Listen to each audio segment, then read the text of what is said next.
Donc, il me revient la lourde tâche, mais en même temps, c'est un grand honneur et une grande fierté de vous présenter aujourd'hui les nouvelles RFE sur la thromboprophylaxie périopératoire, rédigée par le GIP en collaboration avec l'ASFAR et un certain nombre de sociétés savantes que vous voyez représentées ici.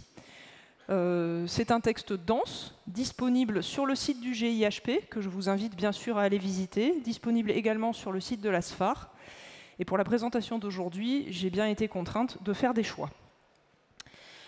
Alors, le principe de ces RFE était de se préoccuper du risque thromboembolique veineux lié aux patients, lié à la chirurgie et à la combinaison de ces facteurs, et de les mettre en balance avec les effets potentiellement indésirables de la thromboprophylaxie, tout en, quand c'était possible, tenant compte éventuellement du coût des molécules qui étaient à notre disposition. Alors, en préambule, quel que soit l'endroit où vous travaillez, il est recommandé d'implémenter localement des protocoles de thromboprophylaxie veineuse, tout ceci pour réduire le risque de complications périopératoires. Dans ces protocoles, il nous semble fondamental de rappeler qu'il y a forcément une déambulation précoce. Plus le patient marchera vite, plus il diminuera son risque de thrombose, une hydratation suffisante, et on va voir un certain nombre de situations où on va se poser la question de la thromboprophylaxie pharmacologique et mécanique. Et à chaque fois, l'indication, les modalités, la durée dépendront du risque de la chirurgie, du risque du patient, du risque hémorragique et du parcours de soins. Et bien sûr, tout ceci ne peut se faire qu'en collaboration avec les chirurgiens avec lesquels vous travaillez. On va tout d'abord s'intéresser aux facteurs de risque thromboembolique veineux liés aux patients, puisqu'on va voir qu'il y a un certain nombre de chirurgies qui, en elles-mêmes, ne sont pas porteuses de risque thromboembolique veineux. Mais dans ce cas, on va forcément s'intéresser aux patients. Et si on considère que le patient a un facteur de risque majeur ou plusieurs facteurs de risque mineurs, que l'on va voir juste après, alors nous proposons de prescrire une thromboprophylaxie par anticoagulant pendant au moins 7 jours. On verra qu'il y a certains patients qui ont une thrombophilie majeure, mais pour autant qui ne sont pas toujours sous traitement anticoagulant au long cours. Et dans ces cas-là, il ne faudra surtout pas hésiter à s'adresser aux spécialistes, parce que nous ne sommes pas, nous, anesthésistes réanimateurs, des spécialistes de la thrombophilie. Alors, voyons un peu ces facteurs de risque liés aux patients. Nous les avons divisés en majeurs. L'antécédent personnel d'événements thromboemboliques veineux est celui que nous avons positionné en tête de liste. La thrombophilie majeure connue, suivie, sous traitement anticoagulant. Le cancer actif, et par cancer actif, on pense à cancer en cours de traitement ou qui a été traité au cours des 6 derniers mois. Et enfin, l'obésité de classe 3 ou plus, qui correspond à un IMC supérieur ou égal à 40. Un facteur de risque majeur doit faire considérer le patient comme à risque et donc doit déclencher une thromboprophylaxie, même si la chirurgie n'est pas à risque. Il y a les facteurs de risque mineurs, dont on n'a pas d'argument dans la littérature pour les mettre dans un ordre d'importance, pour dire s'il en faut 1, 2, 3, mais on les laisse à l'appréciation des cliniciens. Dans ces facteurs de risque mineurs, on retrouve l'âge, les comorbidités, le fait d'avoir une maladie inflammatoire chronique, la prise de traitement œstrogénique, les femmes enceintes ou en postpartum immédiat, l'obésité plus modérée, l'alitement prolongé, les déficits neurologiques et, on va dire, un parcours de soins qui est un peu contrarié avec une immobilisation orthopédique ou un alitement qui n'était pas initialement prévu au décours de la chirurgie. J'ai fait le choix de me focaliser sur la chirurgie abdominopelvienne et ensuite les autres types de chirurgie carcinologique. Dans la chirurgie abdominopelvienne, on distingue 3 grandes familles d'interventions. La première d'entre elles, à risque thromboembolique veineux élevé, par exemple la chirurgie du cancer du pancréas, la chirurgie du cancer des ovaires, une colectomie en pleine poussée inflammatoire. Et dans ces cas-là, on recommande de prescrire une thromboprophylaxie par héparine de bas poids moléculaire pour une durée de 4 semaines, même si c'est de la chirurgie cœlioscopique, même si le patient est dans un parcours RAC. On propose une alternative avec le fondaparinux, et une autre alternative, les AOD anti-10A, c'est-à-dire apixaban, rivaroxaban, en relais des HBPM une fois que la voie orale peut être reprise correctement. Après chirurgie abdominopelvienne à risque veineux, thromboembolique veineux intermédiaire, par exemple une colectomie à distance d'une poussée inflammatoire de sigmoïdite, par exemple, on propose une thromboprophylaxie par HBPM pour au moins 7 jours.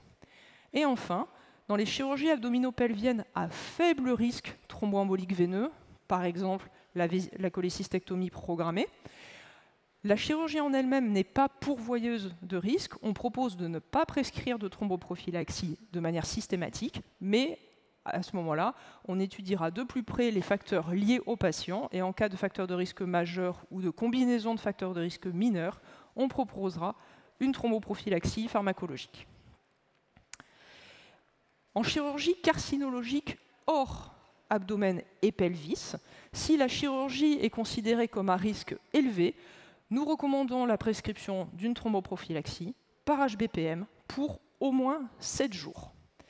On commencera toujours cette thromboprophylaxie en post-opératoire. Il n'y a pas de place dans ce contexte pour une première dose préopératoire.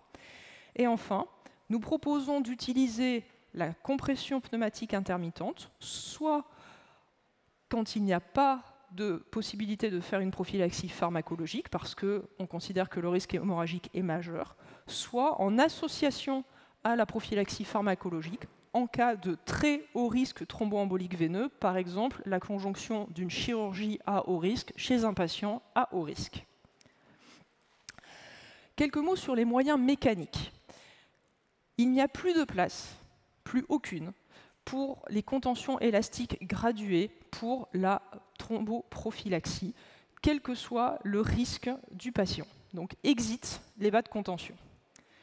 Concernant la compression pneumatique intermittente, on recommande de l'utiliser quand la thromboprophylaxie veineuse est indiquée, mais qu'elle ne peut pas être faite par médicaments anticoagulants, ou en association avec la pharmacologie dans les situations à très haut risque.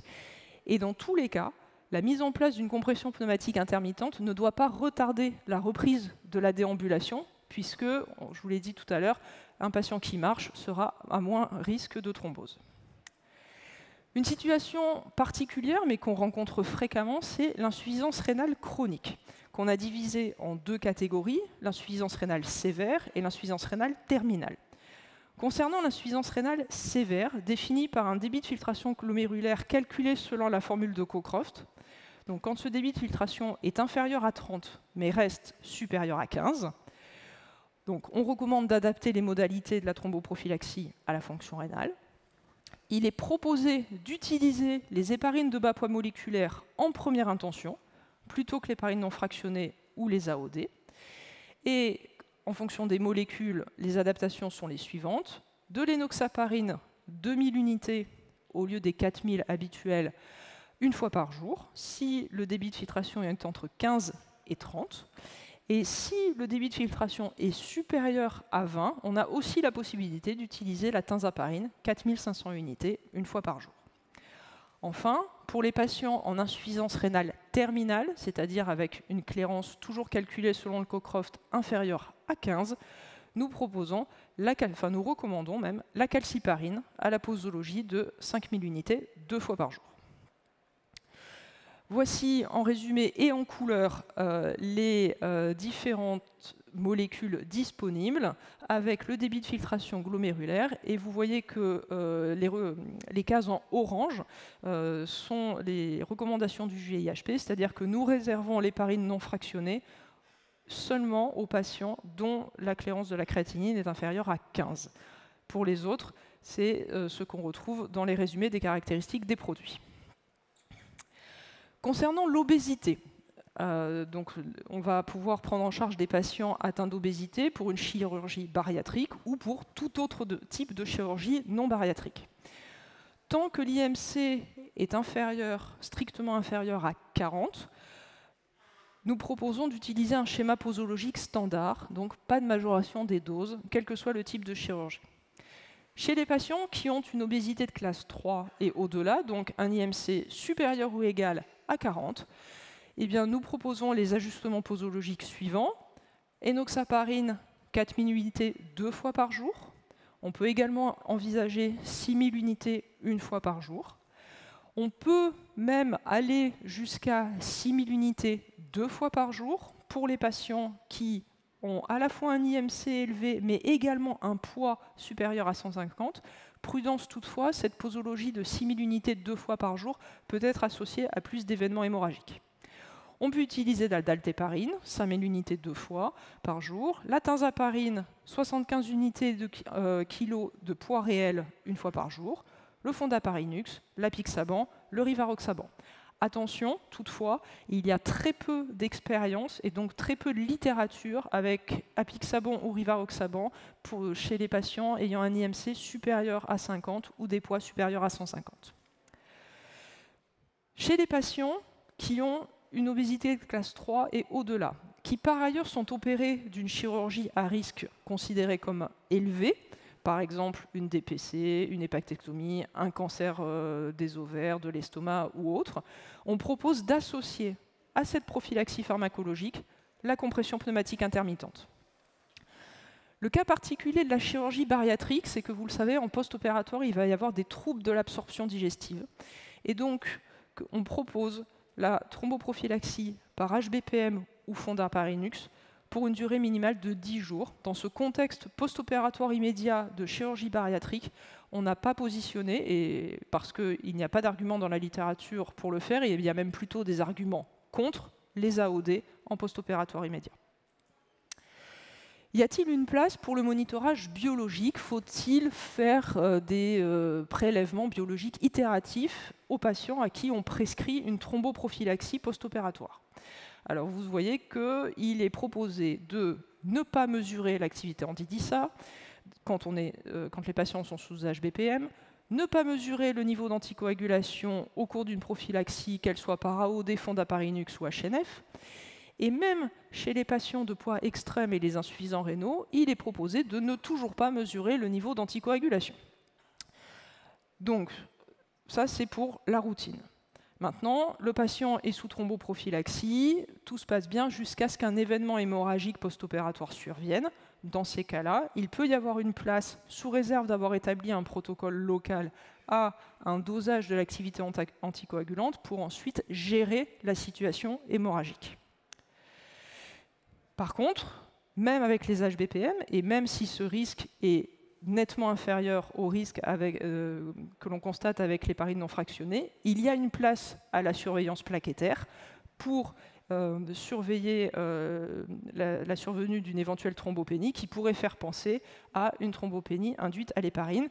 Et pour cela, je vous renvoie aux excellentes recommandations que le GIHP avait publiées en 2020. Voilà, donc vous retrouverez ce schéma de synthèse dans les recommandations, avec à chaque fois, alors le laser il est là, hop, voilà.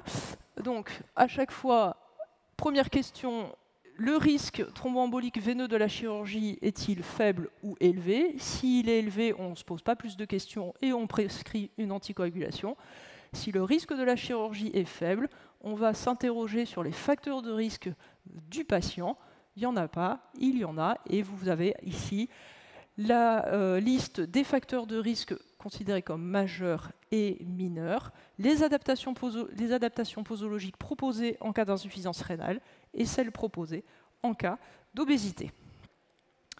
Et vous retrouverez tout ceci sur le site du GIHP. Je vous remercie.